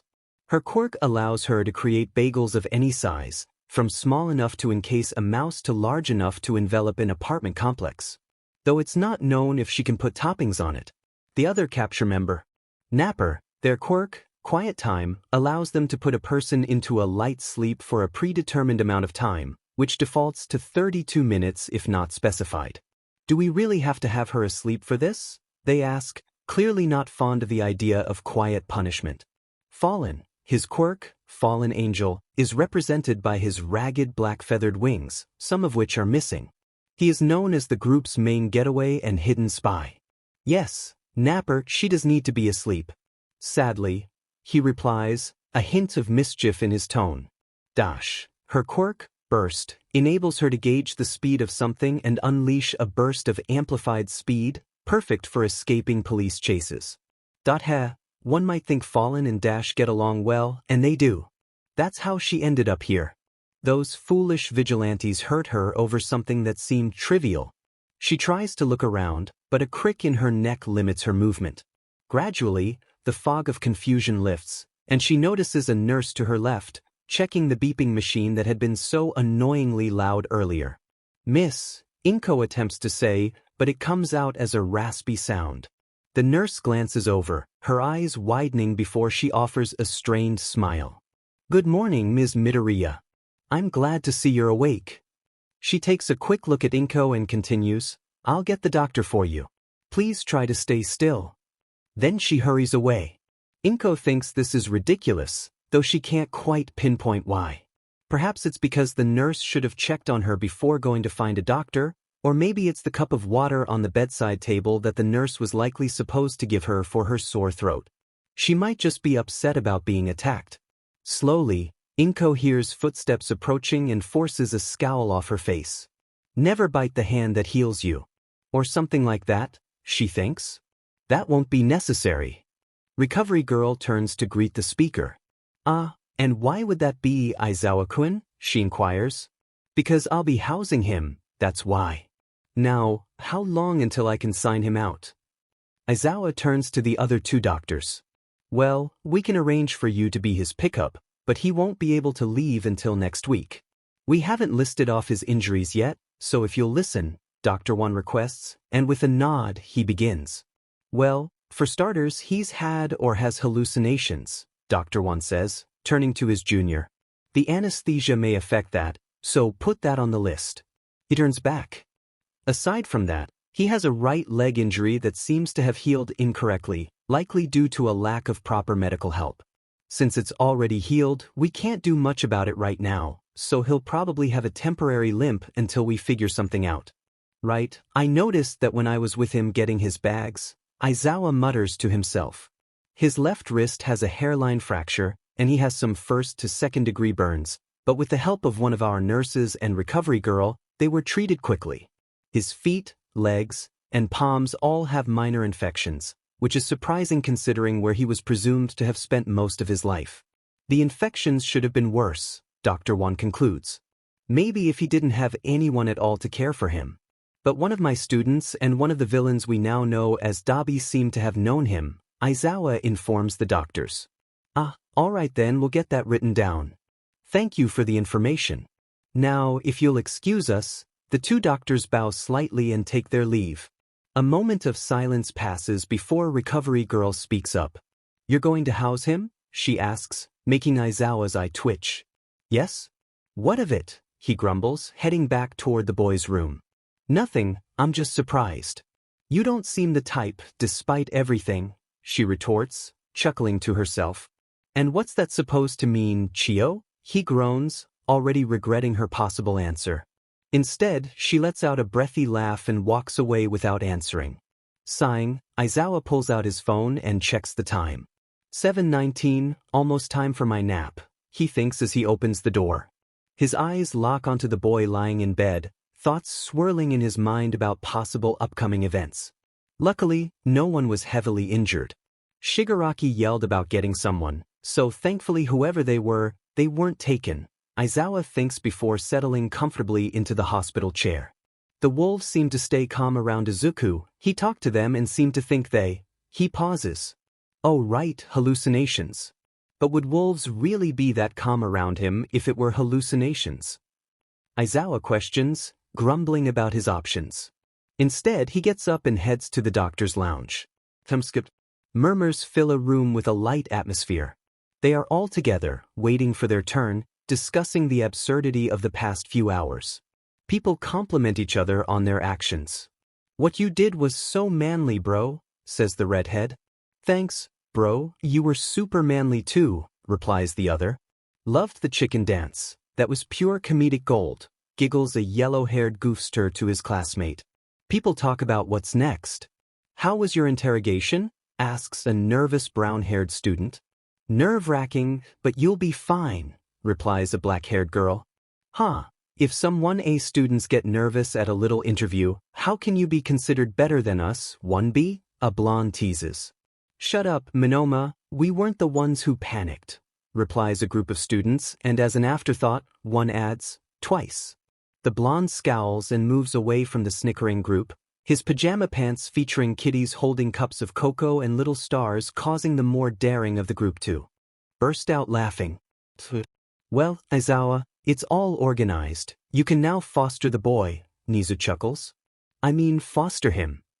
Aizawa sighs before responding. You're going to enjoy this way too much, Nizu, Aizawa grumbles. Oh, you know it, Nizu smiles before adding, almost as an afterthought, and do bring the little one to my office when he's better.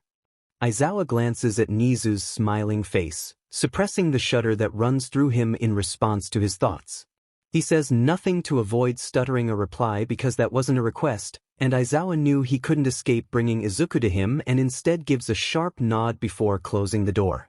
Narrator POV. Hi, the boy says easily, as if nothing were out of the ordinary. Hello, what are you? He asks, because whatever stands before him is not a natural creature. Oh. It smiles, an unsettling and unnatural grin, but it shows no teeth. Well, I guess you'll just have to find out.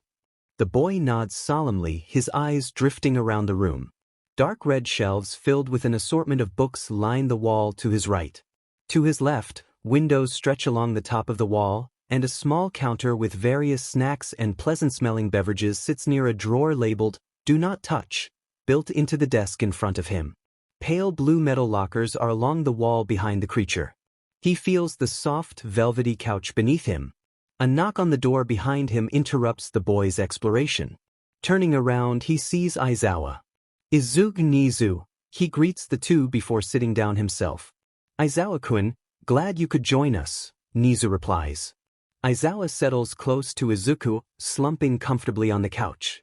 I still have a class to teach, he grumbles, and you could have waited until after school got out, Aizawa adds as an afterthought. That wouldn't be very fun now, would it, Aizawa? Nizu's beady eyes narrow as he grins. Now that almost all of you are here, except Tsukwachi, would you like some tea? He asks both of them. Aizawa shakes his head, declining, while Izuku curiously asks, What is tea? Nizu's head whips around to Izuku so quickly it could have fallen off, his paws on the desk as he stands on the books in his seat. He seems taken aback. You don't know what tea is? Nizu inquires. Well, you'll just have to learn the wonders of tea and its qualities. He chuckles at his own joke. You can join me every so often after school then. Sobering, Nizu looks to Aizawa. Since Izuku here is under your guardianship, How do you wish to house him? He trails off before offering suggestions. Would you like him to live in your off-campus apartment or the one on campus? Of course, after the attack on the camp, I am planning on adding a student dormitory, which he could live in once it's built. My understanding is that Izuku knew Dabi at the camp, and with the rehabilitation you're implementing for him, I'd prefer Izuku to live in the staff apartment with me until the student dorms are constructed, since Dabi will also be staying there. Aizawa pauses, glancing at Izuku, who has fallen asleep at some point during their conversation. I don't like Izuku being around a villain, but he will likely feel uncomfortable or unsafe without someone he knows. But he seemed to know Kaminari as well, am I wrong? Nizu questions, although he already knows the answer. Before Aizawa can respond, a ding from Nizu's computer hushes all conversation. Oh, it appears Tsukwachi has finally arrived. Nizu exclaims, typing a passcode to allow him entrance. 10 minutes later, a knock on the door breaks the silence. Nizu responds appropriately, opening the door. Hello, Shota, Nizu-san, Tsukwachi greets calmly. Naomasa hi. Greetings. Glad you could make it, detective, the two respond, their enthusiasm varying. Glancing at the sleeping boy, Tsukwachi's smile fades. Looking older than he is and in need of many cups of coffee, Tsukwachi speaks. This is the lad then, correct? Receiving nods from both parties, he continues, addressing Aizawa personally. These are the papers you'll need to take guardianship of him. Most are already filled out and just need your signature, he says, handing over a manila folder. And this, he holds up another folder before tossing it onto the coffee table, contains the statements from all the students regarding the attack at the camp. Kaminari seemed a bit off during his interview. I'd keep a close watch on him. Aizawa eyes the folder, leaving it for later. Instead, he opens the folder in his hands. Inside is the boy's birth certificate, a medical record that stops around age 4 and resumes with a myriad of issues at age 15, and school transcripts that are abysmal in information and only go up to kindergarten. He seemed to be a smart boy then, but he'll need to catch up on a lot of things. Aizawa thinks before continuing. Papers regarding the parental situation. Father, Hisashi, last name unknown, alive. Mother, Inko Midoriya, alive, hospitalized. Officially divorced on February 9, 21XX. The father has been contacted after Izuku's finding and hospitalization and has requested visitation but not custody rights, stating that Inko had abandoned Izuku in the Beast's Forest as a means to get rid of him.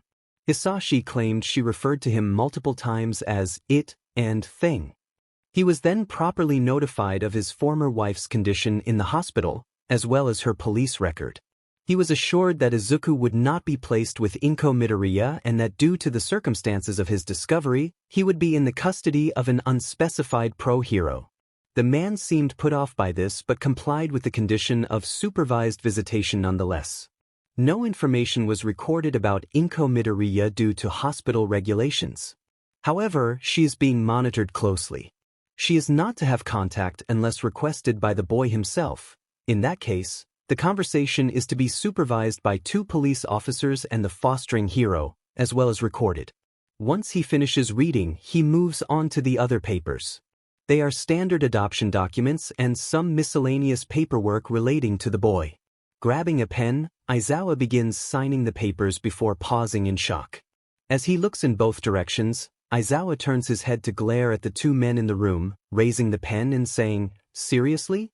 These are official documents." Naomasa's shocked face has Aizawa glaring only at Nizu now. Nizu smirked knowingly. I thought it would be nice. The boy deserves something pleasant, doesn't he? Aizawa's eye twitched, but he replied, he does, but he's not going to hang these on his wall. Nizu hummed thoughtfully and suggested, we could make a copy. Then he could put it up. It was clear he was holding back a snicker, his shoulders shaking slightly. It won't help if these documents need to go into the government files. Nizu feigned shock, gasping dramatically. Well, what do you want me to do? He grinned. Aizawa looked at him for a moment before bluntly stating, give me a new pen. Nizu frowned playfully. I'm sorry, Aizawa, but all my pens seem to have run out. Aizawa grumbled and turned to Naomasa, whose face was flushed and tear tracks marked his cheeks. Aizawa rolled his eyes and said, "You're not going to be any help, are you?" Naomasa burst out laughing, crouching down to catch his breath. As he inhaled, he accidentally choked. Aizawa couldn't help but gloat. "Ha, I hope you choke." However, his sadistic pleasure faded as Naomasa regained his composure and, ignoring the comment, said, "No, I honestly don't have another pen." Aizawa glared at the offending pen before sighing, "I'll just bring my own pens from now on. You two can't be trusted." He began filling in the blanks with glittery purple ink. "So you adopted him?" the blonde teased, raising an eyebrow and smirking. After seeing his friend show the boy around the office and give him a sleeping bag, it seemed like the perfect opportunity for a joke. "Yeah," came the curt reply. "Wait, you're serious? You don't even like the students here. Why would you adopt a kid?" "Zashi, it was the only logical option. He can't go back to his mother, and his father only wants visitation rights. I have an emergency foster care license, and he was at the scene of a villain attack. Mandalay and the others are already taking care of the water hoses kid. I was the only viable option." He grumbled, not looking away from his student's papers. Yamada responded with a humbling, "And what about the kid's pet? You can't house that thing, it could harm your cats." Tadagami has already been introduced to the others, they get along fine. As an afterthought, Aizawa asked, "Zashi, do you have a problem with me taking in izuku?" "Of course not, Shoyuta. It's just that you have a lot on your plate already." Yamada sighed sadly. "I know, but it'll be fine. I have you and Nemuri to help, don't I? Speaking of which, how have you two been?" Yamada's face lit up as he proudly shared how things were going, providing a welcome distraction while Aizawa graded papers, allowing Yamada to ramble about his relationship with his now wife. It had been about 5 months since Aizawa's first encounter with the boy. He was home alone, aside from the cats, waiting for Hisashi to return from his radio show. Earlier, he had been listening in on the calls and realized something was off with his boyfriend, prompting him to confront him about it. When Yamada finally returned, the conversation was amicable.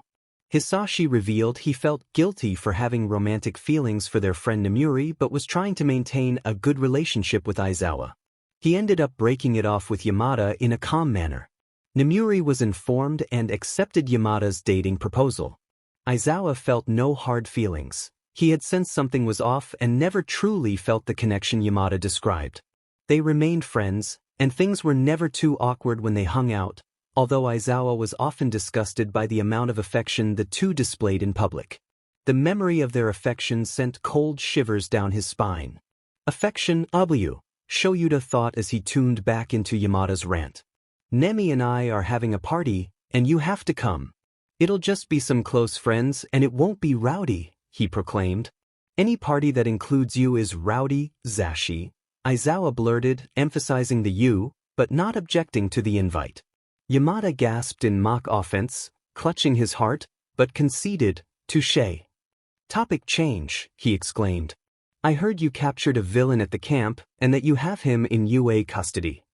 "Yes, he seemed to know Izuku and Denki Kaminari. I want to question him later.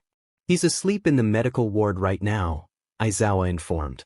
"Alright, well, I'll leave you to it, Sho." As Yamada began to walk away, he turned back to ask, "Do you, want a coffee?" Finally, Aizawa looked up, stared for a moment, then said, "Yeah, thanks." "Remember." Aizawa was quickly interrupted by Yamada saying, 2.5 sugar scoops, I know, and he was off. It had taken a while surprisingly, considering the lack of items the kid had to get the little one settled into his designated room. Afterward, Aizawa scoped out his apartment. The TV seemed to be the boy's favorite, though he preferred the floor over the couch. Currently, the kiddo was napping in Aizawa's sleeping bag while he worked. It was the weekend, but getting the boy settled had taken up most of his day. As he prepared for Kaminari's test, he couldn't help but groan. "Oh, is that Pika's?" a gravelly voice asked from over his shoulder. "When did you wake up?" "I don't know who Pika is." "This is Kaminari's test. You know him, right?" Aizawa asked. "Yeah, Denki is Pika. You don't know Pokemon?" "Pika is short for this electric-type Pokemon called Pikachu. I'll have to show you later." Anyways, Pika has trouble learning like others. What? Trouble learning? Yeah, I knew something like that was happening, but... I ask, wondering if he's told you something he hasn't told me.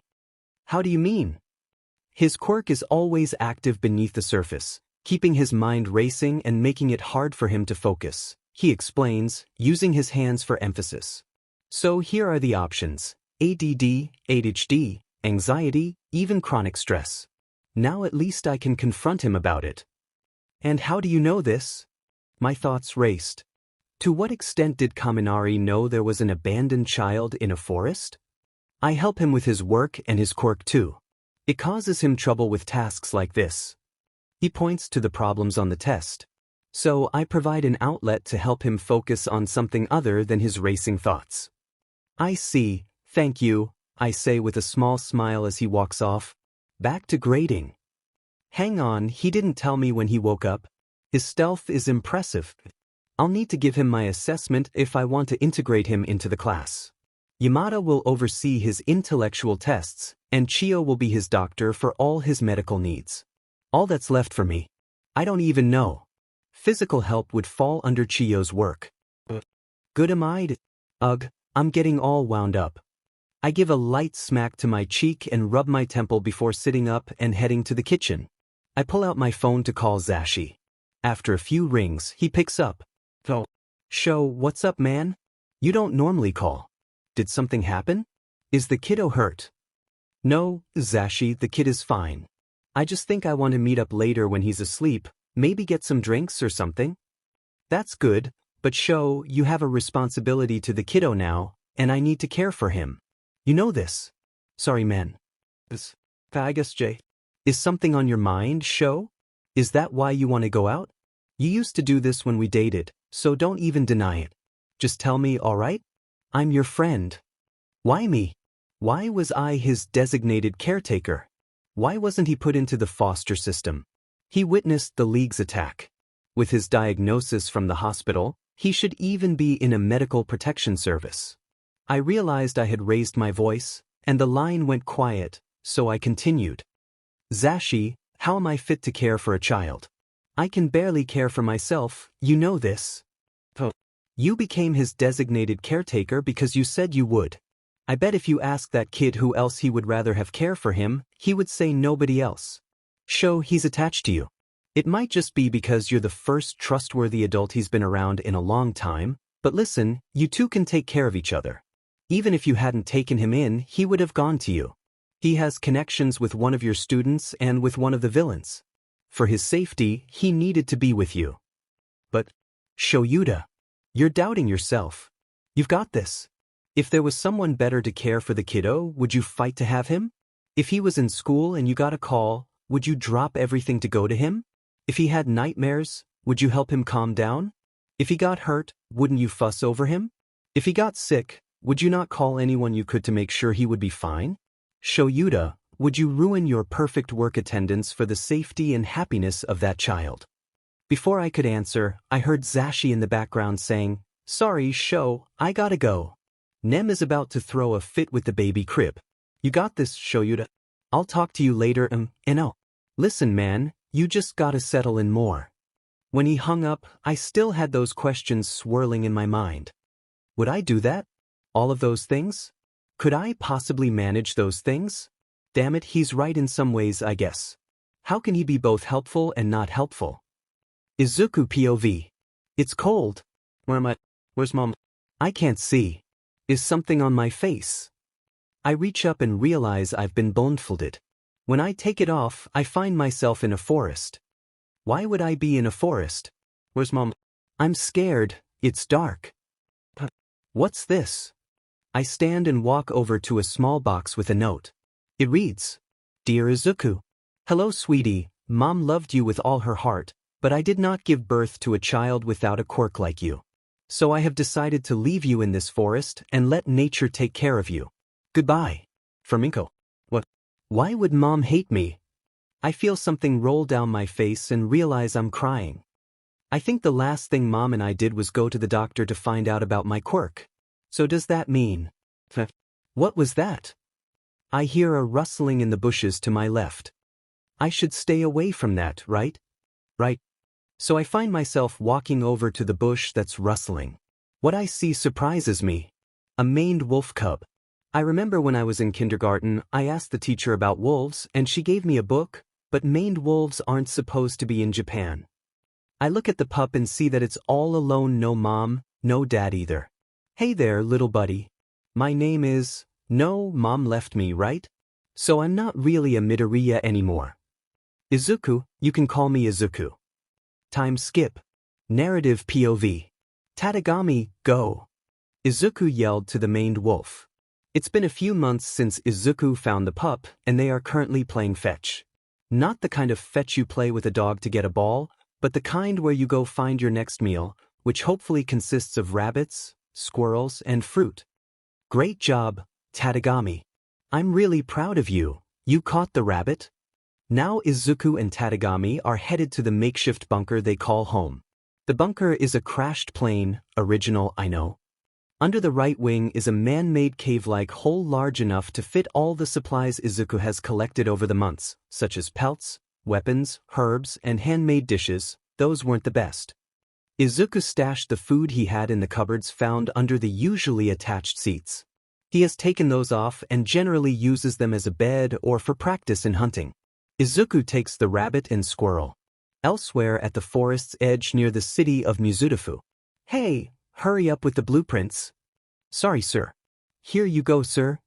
At this very moment, a construction company is planning to build a large campsite for the young heroes in training of the next generation. While this is nowhere near our precious Izuku and Tadagami, this will impact their lives forever.